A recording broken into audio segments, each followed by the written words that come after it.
Today we are celebrating Christmas in July with beautiful, budget-friendly DIYs using Dollar Tree supplies that you can find in stores right now. And if you can't find items in the store, don't worry, I'll show you other equivalent options that work just as well.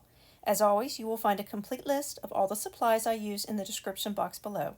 And be sure to stick around until the end of the video to see the final reveal of all the finished projects. You won't want to miss them. For this first DIY, you want to grab yourself a picture frame with a mat board and you want to remove the glass. I got mine from a thrift store, but you can get yours from the Dollar Tree. Then you want to take the backing board out and you want to trace that on a piece of Dollar Tree poster board. Then once you have it traced out, you just want to go ahead and cut it out. Next, I'm grabbing some folk art coffee latte paint, but any reddish brown paint that looks like gingerbread will do. And I'm just sponging 2 coats on that poster board and letting them dry in between each coat. Then you want to grab one of Dollar Tree's flag banners. And then what I did was went ahead and removed it from the ribbon that it was attached to. And then I go ahead and I cut down the bottom of it according to the size of my frame. Now if you're using an 8x10 frame, you may need to trim it down a little more. Next, I got some Apple Barrel Cardinal Red paint and I gave the mat board 2 coats. Next, I'm taking that mat board and I'm flipping it upside down and applying some tacky glue all the way around, making sure I get the corners really well. Once that's complete, I press it down on that backing board and make sure I smooth out any wrinkles. Next, I grabbed a small paintbrush and I'm applying that tacky glue around all the solid areas, making extra care not to get any of the cutout spaces. I'm attaching the tree to the backing board and smoothing it down to make sure it's secure. Next, I apply a bead of hot glue all the way around the inside of that frame, making sure not to get any on the front. Then you flip that mat board and backing board over and attach everything to the frame. Next, I'm repeating this step by applying hot glue all around the inside edges of the frame. Then I place the original backing board into the frame and press it down securely. To put the finishing touches on our gingerbread frame, I am adding a bow that I repurposed from a thrift store wreath. Then I'm adding some greenery and a few white floral picks. And then finishing it off with a fake gingerbread cookie ornament that I got from Walmart. All that's left to do is just add a hanger and hang it on the wall. For project number 2, we're using a Dollar Tree duster to create a Christmas tree. First, roll the duster between your hands to fluff it up, and then trim at an angle on all sides until it takes the shape of a tree. I painted mine with green acrylic paint, but it took a week to dry, so I would recommend green spray paint, making sure you get the inner part and outer part of all of the fibers. As your tree is drying, you want to alternate turning the tree upside down and right side up so it dries evenly on all sides. Now, once it's dry, we are going to attach our tree to a base. I'm just using a Dollar Tree flower pot, some of the Dollar Tree pebbles, and some styrofoam, but you can use pool noodles as well. I'm attaching the rocks to the bottom of the flower pot to give it some weight, and then adding the styrofoam on top of the rocks. Next, using a pair of tin snips, I'm cutting off the bottom of the tree. Then I'm applying a generous amount of hot glue to the styrofoam base before inserting the tree into the flower pot. Hold it in place for a few seconds to make sure it's nice and secure and standing straight up. Next, take a square of burlap that's a little larger than you'll need. Place one corner of the burlap inside the flower pot and secure it with hot glue. Then flip the fabric up, apply some glue at the bottom of the pot and secure it down. Next, with the burlap fabric, make a small tuck to give it a neat gathered look. Then take the corner of the fabric, secure it inside the flower pot with some glue, and then trim off the excess. Now, just repeat the same process on the opposite side of the flower pot, creating another tuck and gluing the corner piece down. Altogether, we are going to be doing 4 sections, 2 in the front and 2 in the back. Next, I'm using some berry picks that I trimmed from a floral stem and gluing them underneath the branches in a diagonal pattern. This helps spread the berries evenly throughout the tree so they all don't end up clustered in one spot. I am also repeating this pattern with some mini pine cones. I didn't have as many as I did the berries, so I just kept them in a diagonal pattern and just spread them out. Next, I grabbed a few small twigs from my azalea bush, but you can use any twigs you have on hand. Then I'm attaching them to a wood star to give the tree a more natural and rustic look. I then grabbed some folk art antique wax and I just filled in the inside of the star to give it a rustic look, but you can also use a brown paint and then wipe it off to look like a stain. Once that was complete, then I attached it to the tree. Originally, I only painted the tips with a white acrylic paint, but as I went along, I realized it looks much better if you paint the branches white almost from the base to the tips. This gives a fuller, more snow-covered look. And off camera, I added some paint to the top of the star as well. Using one of the Dollar Tree wooden stickers, I removed the bird, I painted it in a beautiful cardinal red, and then I attached it to the tree as a finishing touch. Using a few ornaments including a wood stack and a wooden sleigh, I placed them underneath the tree to add more interest and dimension. Then I finished it off by adding some fake snow around the base of the tree to create a cozy winter scene. And as an extra option to this tree, you could add fairy lights and it would make it absolutely beautiful. For the next DIY project, I'm taking some thrift store winter village houses, or you can use Dollar Tree winter houses, and I'm grabbing some white spray paint and spray painting them completely white. Once they are dry, I'm taking very small greenery and I'm making wreaths around the windows of the house. And this project is so simple and easy, but complete. For my next project, I'm creating a Dollar Tree foam cone base. I'm wrapping the cone with Dollar Tree poster board and gluing it in place. Once it's securely glued, I cut away the excess poster board off camera to create a smooth shape that fits perfectly around the cone. Next, I bought 3 packs of the Dollar Tree party beads. I'm just showing you an example with a few of these, how I spray painted them. You just want to cut slits in the cardboard and hang them on there. That's the easiest way to spray paint front and back. But if you don't get all the beads, that's fine. And don't worry if the spray paint doesn't cover the beads completely. On the first coat, we'll be touching it up later. Next, I'm grabbing my cone base and I'm painting it with apple barrel cardinal red.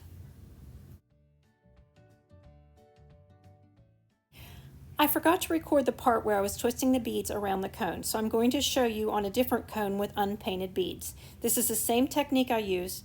So we're going to start with cutting the beads in half, and then we're going to glue the 2 beginning pieces together. Then we're going to attach them to the bottom of the cone. And once that glue is hardened, we're going to apply another long strip of glue. And then what I did is I began twisting those beads all the way around as I glued them down. Now with hot glue, these beads will slide, so you want to make sure every set of those beads are in place before you move on to the next row. I continued twisting and gluing the beads down until you get to the end. Now you don't want your ends to meet. You want to keep twisting and go up above the original row of beads. Once you reach the end of your beads, you can easily add another strand. Just attach the new beads to the last row and continue twisting and gluing them around the cone in the same spiral pattern until you get to the top. I know this project looks like a hot mess at this point, but trust the process. Once we finish adding all the details, it's going to transform into a beautiful tree. Now that I've completed the final row of beads all the way up to the tree, I'm creating a tree topper. Grab a piece of Dollar Tree poster board, roll it into a cone, glue it down, and then you want to cut it to the size of the top of your tree. Then using hot glue, glue it into place. I apologize for the camera angle being off at this part, but we are doing the exact same process. Just continue gluing the beads, twisting them around the cone until you get to the very top. Once you get to the final step of wrapping these beads around, you just want to wrap them around as tight as you can. And once you get to the very top, I just use a single strand of beads, forming a circle at the top, and then cutting off the excess. To remove all the glue webs, you can either use a heat gun or a hair dryer. Just be careful because you can burn your fingers on this step, and your beads will be slippery once that glue reactivates. To finish up this tree, I'm taking it back outside and adding one final coat of that apple red spray paint. To create the base of the tree, I'm using Dollar Tree plastic flower pots. I have 3 stacked together and spray painted them black, but I do recommend using their harder, smaller plastic pots. Next, I'm adding some stones to the bottom for extra weight and stability, and then placing some styrofoam, or you can use Dollar Tree pool noodles to support the tree. To attach the tree to the base, I'm just using a craft stick. Any craft stick will do. I'm just gluing it up into the center of the tree, and then we are just going to hot glue that to the base. And here is the finished tree. The one thing I would do differently is use a stronger pot for the base, like I mentioned before. This one was a little flimsy and buckled when I pushed the tree onto the base. Other than that, I absolutely love how it turned out. Moving on to our next project, you're going to need a Dollar Tree tray. The color doesn't matter since you'll be covering it. Next, we're going to hot glue some styrofoam onto the base of the tray. You can also use Dollar Tree pool noodles as an alternative if that's what you have on hand. Next, I'm using a thrifted birdhouse for this project, but any birdhouse will work. I'm using tumbling tower blocks to raise the birdhouse up to give it some height. I am gluing the blocks to the foam and then gluing the birdhouse on top of the blocks. And the hot glue is only for a temporary hold. If you want a stronger hold, use Gorilla Glue E6000 or wood glue.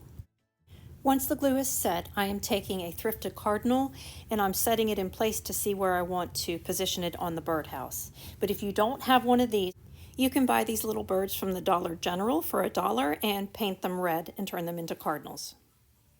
Next, I'm using floral pine picks, but you can also use similar ones from the Dollar Tree. I'm inserting them into the foam sideways and spacing them evenly all the way around the base. And I'm slowing the clip down so you can see the placement and the pattern I'm creating as I add each pick.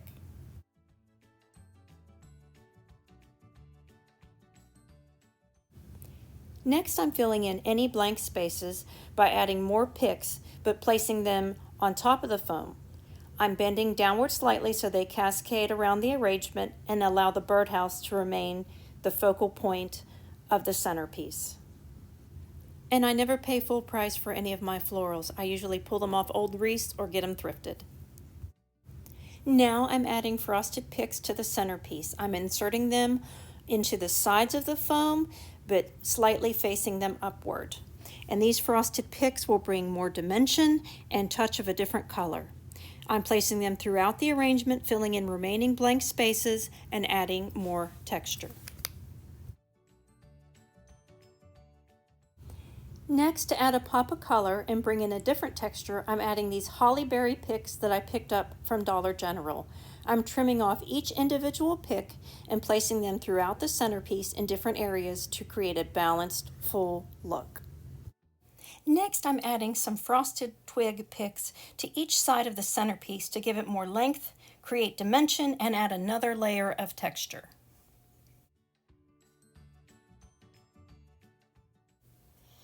Additionally, I'm trimming apart the frosted twig picks and tucking the individual stems throughout the centerpiece to add fullness and fill in any sparse areas. At this point, it's all about personal preference. You can keep adding more picks if you want a fuller, more lush look, or you can stop here if you prefer a simpler, minimal design. Either way, it will turn out beautiful.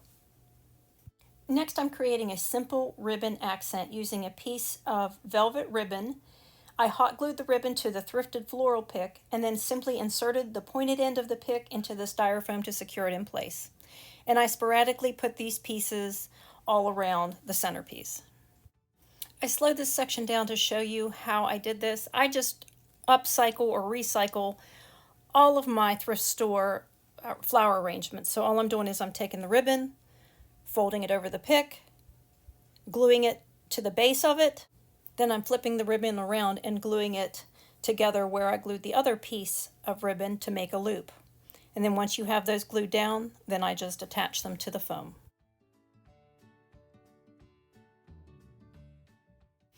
Next, I'm adding a few pine cones to each side of the birdhouse to give it a more natural, balanced look and add a little extra texture.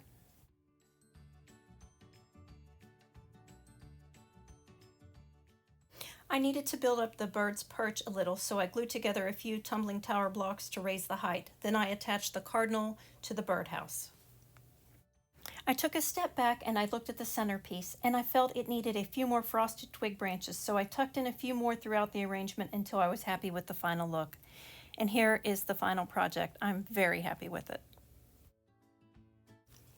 For this next DIY, I'm grabbing some of this glittery snow drape and a Dollar Tree fishbowl. First, I cut a piece of the snow drape that's about twice the size of the fishbowl. Then I add a small dab of hot glue to the center of the bowl. Then place the snow drape on top and begin tucking it down into the bowl. Every time I continue to tuck the drape down in, I add some more hot glue so it all stays in place.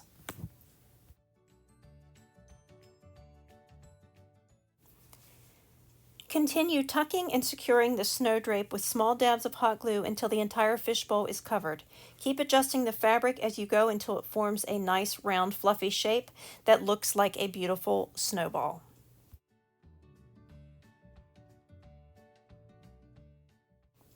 Next, I'm filling the inside of the snowball base with a piece of floral foam. If you don't have floral foam, a section of a Dollar Tree pool noodle works just as well to fill the center and give your flowers something sturdy to hold on to. I continue to add my scrap pieces of foam until it filled the top of that snowball vase, just flush with the opening. Next, it's time to add florals. You can use poinsettias, hydrangeas, or any flowers you'd like to match your holiday decor. I'm using these white hydrangeas and giving them a coat of Rust-Oleum Colonial Red spray paint to create a rich, festive color. Next, I make sure that these fit around the snowball base and they kind of cascade over. Next, I am taking some hot glue and I am applying it to the top of that base. Then what I'm doing is getting some wire and pushing the hydrangeas down into that foam so they stay in place while the glue is hardening.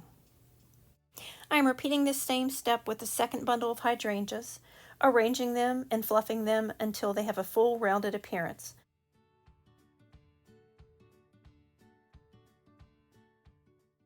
I'm keeping this snowball vase simple because I think less is more with this design. The bold flowers really stand up against the crisp white snowball vase, creating a beautiful, elegant holiday centerpiece. And here is the final reveal. I absolutely love how the white Christmas village contrasts with the vibrant red berry trees in the background, creating a beautiful winter Christmas scene. It's elegant, festive, and a perfect touch for your holiday decor. And here is that beautiful pine centerpiece. I love how it came together with full lush greenery, frosted white glittered twigs, and vibrant pops of red from the cardinal nestled on the charming little birdhouse. This is a mix of natural textures and festive colors to create a cozy winter wonderland. I love how this gingerbread inspired wall decor came together. The rich red mat beautifully frames the white Christmas tree, while the elegant gold frame gives it a classic high-end look. This beautiful snowball vase with striking red hydrangeas creates a timeless classic look. The sparkling snowball finish adds a touch of winter elegance, while the rich red blossoms bring warmth and a festive charm. Together they create a simple yet stunning arrangement that will complement your holiday decor year after year. It's hard to believe this started out as a simple duster. The rustic burlap base gives it a warm, natural look, while the vibrant red berries and pine cones add a beautiful woodland charm. Topped with a natural-looking star, this tree has the perfect balance of rustic elegance and cozy holiday decor. That wraps up today's Christmas in July DIYs. I'd love to know which project was your favorite. Let me know in the comments below. And if you enjoyed today's video and found some inspiration, please give it a thumbs up and subscribe if you haven't already.